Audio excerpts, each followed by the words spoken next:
Bienvenidos nuevamente a nuestra acción de formación para diseño técnico computarizado, específicamente enfocado en la educación media. El día de hoy vamos a centrarnos en el concepto de vistas y las operaciones booleanas dentro del diseño 3D. Vamos a empezar pensando en tercera dimensión. ¿Qué significa pensar en tercera dimensión? Pensar en tercera dimensión implica añadir un eje adicional al plano cartesiano que normalmente manejamos en esta etapa de educación. Veamos, por ejemplo, que acá tenemos el plano X, Y y se ha levantado un tercer eje. Tenemos el eje X y el eje y se ha levantado un tercer eje llamado Z. Esto quiere decir que cualquier punto sobre el espacio tendrá tres coordenadas o tres números ordenados, separados por comas, correspondientes a cada uno de los ejes y en esta secuencia. Es decir, nuestro punto P tendrá un punto, una coordenada en X, una en Y, una en Z. Veamos entonces este apartado que dice: si el mundo estuviera hecho por píxeles, luciría de esta manera. Y lo cierto es que el mundo 3D, a pesar de que son puntos X, Y y Z, no necesariamente todo se convierte en cubos apilados uno sobre otros. Pues si nosotros queremos ver cómo se vería el mundo apilado uno sobre otro en función de cubos, les invito a visitar usecube.com. Esta página es una página interactiva donde vamos a poder jugar con los ejes y crear figuras como esta que tenemos acá. De hecho, vamos a revisar unos instantes cómo se ve esta página para crear figuras de este tipo. Veamos entonces cómo funciona usecube.com. Ya estamos dentro de usecube.com.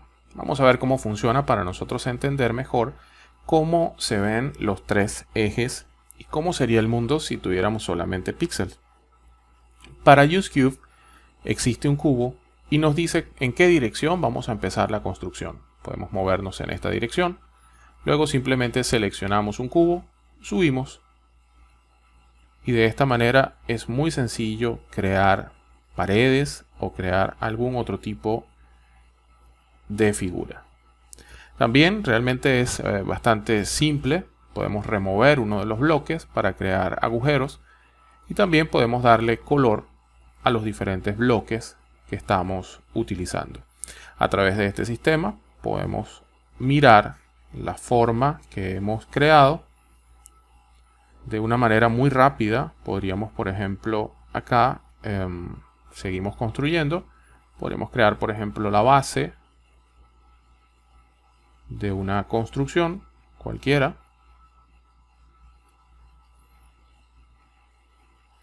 y vamos creando entonces lo que necesitamos.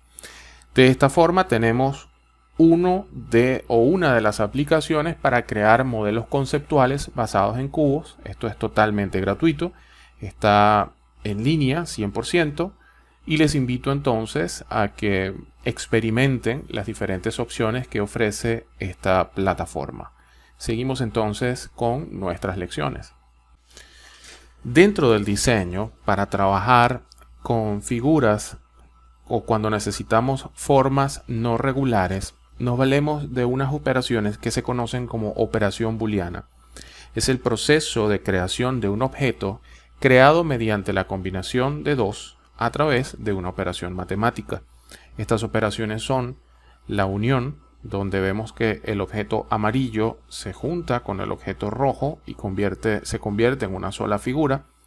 También existe la diferencia, donde el objeto rojo ha sido restado del objeto amarillo, dejando esta concavidad, este agujero. Y adicionalmente tenemos la intersección, que es la zona común que se crea entre la figura amarilla y la figura roja. tenemos entonces esto. Vamos a ver que los programas, los diferentes software de diseño trabajan con comandos muy similares. Específicamente, AutoCAD, para obtener un sólido complejo, utiliza estas tres funciones: unión, diferencia e intersección. Vamos a entender cómo funciona. Si nosotros tenemos dos sólidos, el sólido A y el sólido B, ambos son cilindros pero con alturas diferentes, uno dentro del otro, vamos a ver entonces que al unirlos vamos a tener una pieza como la que se muestra acá.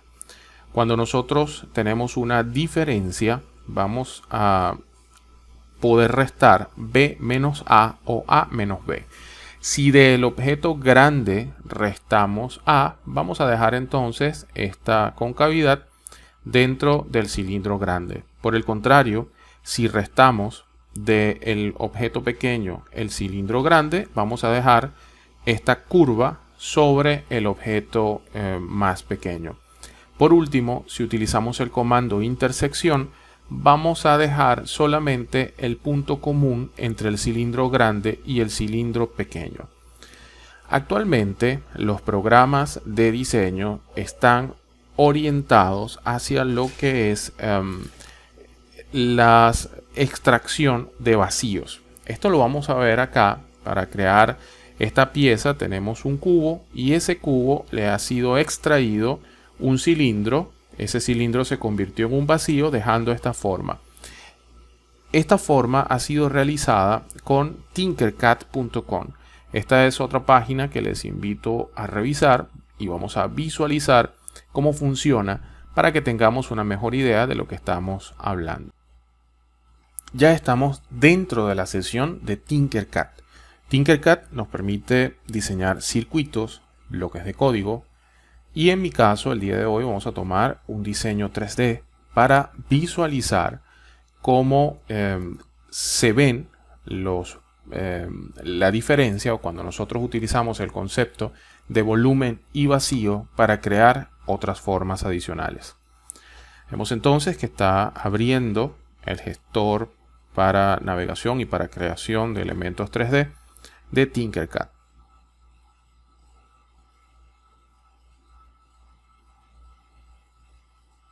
Lo primero que vamos a encontrar en Tinkercad es nuestro plano de trabajo. Este plano de trabajo está pensado en impresión 3D y de esa manera vamos a poder entonces nosotros establecer los límites de hasta dónde llega nuestro dibujo.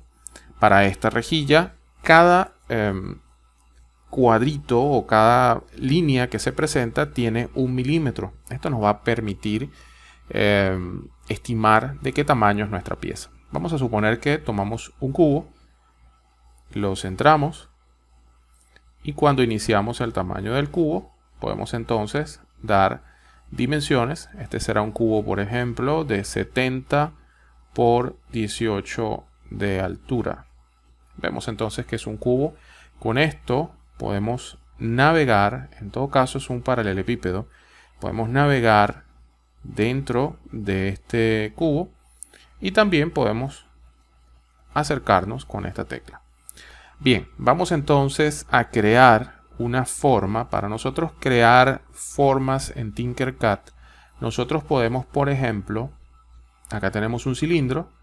Este cilindro en este momento él es un cilindro sólido, pero nosotros acá vamos a trabajar por diferencias. ¿Qué significa trabajar por diferencias? Trabajar por diferencias implica que este cilindro sólido lo vamos a considerar un hueco. Hasta ahora él no tiene ningún tipo de nexo con la pieza roja. Por lo tanto, debemos seleccionar ambas piezas y utilizar la función de agrupar. Siendo así, entonces hemos creado un agujero, o mejor dicho, una forma dentro de este bloque. De esta manera se pueden trabajar y se pueden hacer muchísimas cosas con este concepto de inserción de vacíos dentro de sólidos. Veamos, por ejemplo, acá también podríamos hacerlo de esta manera. Si nosotros insertamos, por ejemplo, este elemento lo convertimos en un agujero, luego seleccionamos, para hacer nuevamente, unimos la pieza y vamos a ver entonces que si nosotros vemos por la parte de abajo, se ha creado un hueco, ¿ok? Hemos creado un hueco dentro del elemento. Para complementar el concepto de vistas, vemos entonces que si tomamos lo que se va a comentar posteriormente acerca de vista frontal o vista superior, nosotros podemos ver entonces que en Tinkercad es muy sencillo ver el tipo de vista o ver la vista que nosotros querramos tener. La vista superior e inclusive una vista isométrica que nos permite ver la pieza desde diferentes enfoques. Hay muchísimas cosas que se pueden hacer con este programa. Sin embargo, la idea del día de hoy es entender el concepto de dibujo a través de creación de vacíos en un sólido. Continuamos con nuestro tutorial. Otra de las estrategias que se utiliza cuando vamos a diseñar en tercera dimensión dentro de programas de diseño es generar formas a partir de barridos. ¿Cómo se genera una forma a partir de un barrido? Para generar una forma, simplemente determinamos cuál es la sección transversal de la pieza y luego hacemos un barrido a lo largo de una trayectoria. Es decir, nosotros al tener el diámetro de esta pieza y tener cuál es la trayectoria que debe seguir, fácilmente el programa va a generar una forma compleja a través de un barrido. Podemos ver, por ejemplo, acá que esta es la sección transversal, esta es la trayectoria a seguir y el programa ha generado entonces esta pieza. Lo mismo ha sucedido con esta especie de U invertida. De la misma manera se ha realizado cuando se está trabajando con este espiral. Trabajar en 3D implica conocer el concepto de las vistas. Las vistas son la forma como se ve un objeto dependiendo el punto de vista o la posición de un observador. Las vistas, para unificar el nombre, según la norma UNE 1032-1982, son clasificadas de la siguiente manera. La vista A se conoce como vista de frente o vista de alzado. La vista B se conoce como vista superior o vista de planta. La vista C se conoce como vista izquierda o lateral izquierda. La vista D se conoce como vista derecha o lateral derecha. La vista E se conoce como vista inferior y la vista F se conoce como vista posterior o vista trasera. Es importante manejar también el concepto del diedro. El diedro es un conjunto formado por dos semiplanos, como lo podemos ver acá, con un borde común y ese borde se conoce como arista. El ángulo que se forma entre los dos semiplanos se conoce como ángulo diedro. Acá podemos ver un diedro, el cual se representa como se representa nuestro eje cartesiano y también está dividido a su vez en planos. Este es el primer diedro, el segundo diedro, el tercer diedro y el cuarto diedro. Vamos a ver por qué se trabaja en diedros en el espacio. Imaginemos un punto que vamos a llamar punto A. Ese punto necesitamos ver cómo es su proyección con respecto al plano vertical. Vemos entonces que existe, si esto es un rayo, como se acostumbra denotar en esta terminología, la proyección de una esfera sobre este plano será un círculo si alguien está proyectando un haz de luz y se convierte esto en la sombra del punto A. De la misma manera, también nosotros podríamos tener una zona de emisión de luz en la parte superior y se crearía la proyección del punto A sobre el plano horizontal. Es importante saber también que el punto de intersección, ya lo habíamos mencionado, entre los dos semiplanos del diedro se conoce como arista. Una proyección ortogonal se puede definir como el mecanismo que nos permite apreciar una figura en diferentes vistas con respecto al plano y nuestra posición visual.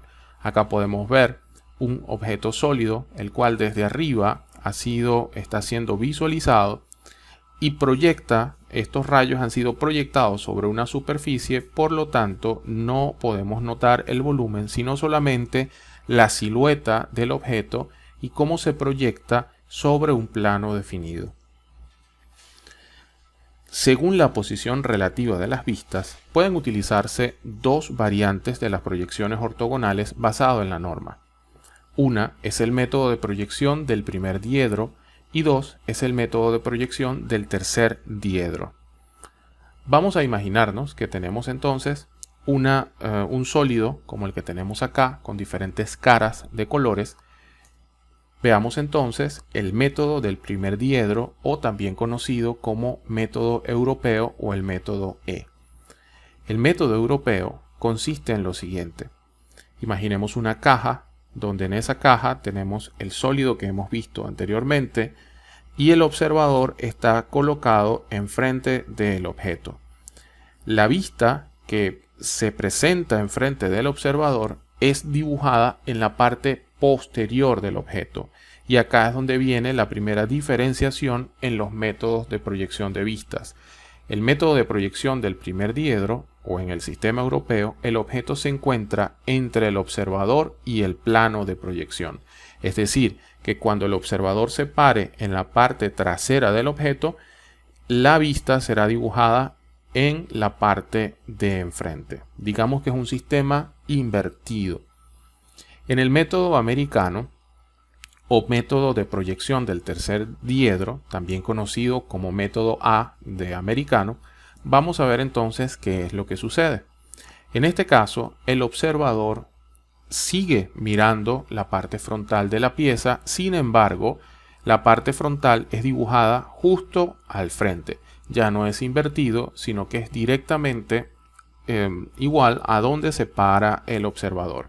En el sistema americano, es el plano de proyección el que se encuentra entre el observador y el objeto. Acá podemos comparar el sistema europeo con el sistema americano si nosotros pudiéramos abrir la caja donde está el sólido. El sistema europeo tiene una apertura hacia afuera y el sistema americano tiene una apertura como desde adentro hacia afuera. Sin embargo, esto no son más que formas de explicar de una mejor manera cómo se representan los planos de una manera gráfica. Existe una notación internacional de las vistas. Está basada en un cono truncado y un observador que está realizando las vistas. Vamos a ver entonces cuál es la diferencia. Para el sistema europeo o el sistema E, el observador se para frente al cono truncado. Por lo tanto, la vista que él puede percibir, la vista frontal, se representa detrás del objeto sólido que él está mirando. Ahora veamos qué sucede con el sistema americano. En el sistema americano, el observador está parado justamente en el mismo sitio y observa la pieza en la misma dirección. Sin embargo, la vista está entre el observador y la pieza. Es acá donde se ve la diferencia de la notación de un sistema u otro. Como siempre, gracias por tomar el tiempo de estar con nosotros y vamos a continuar con un próximo tutorial y una nueva lección. Muchísimas gracias por tu tiempo.